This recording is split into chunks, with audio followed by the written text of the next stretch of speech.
आज एमिति कौन है स्वामी को निज हाथ में रोषे कर खाइबा पड़िला। नमस्कार, मो ना लिपिका, मु जड़े मध्यवित्त परिवार बोहू। अच्छा दीर्घ 20 ରୁ 25 दिन है मो स्वामी मते कही होचनी मु तुमको बटर गार्लिक ब्रेड खुआइबी थिपई कामरे लागी पड़िचंती आउ एपटे बो आमर टिके ठाकुर बासन कुसन माजी दउचंदी काहेकि ना मते ठाकुर पूजा करिवार अछि। अरे रे रे आपण माने भाबिले कि ठाकुर पूजा कथा कहि कि ना मु कोन भजा ही खाइलेनी नाइ काल सकाळु बो आमर भजा रुटी कर देथिले किंतु पुओ कहले कि मु गार्लिक ब्रेड बनेबी।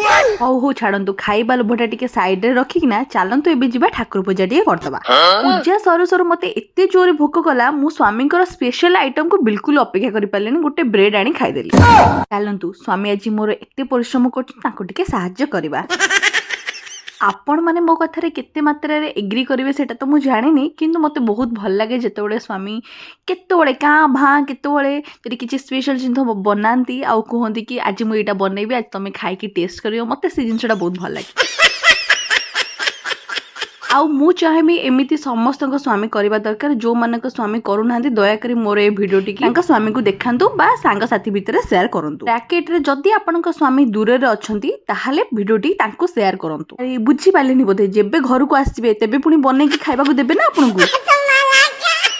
आउ आजिर ए बटर गार्लिक टा केमिति हेइथिला सेटा मो सासु मां का फेस देखि त आपण जानि पारुथिबे। पूरा झकास।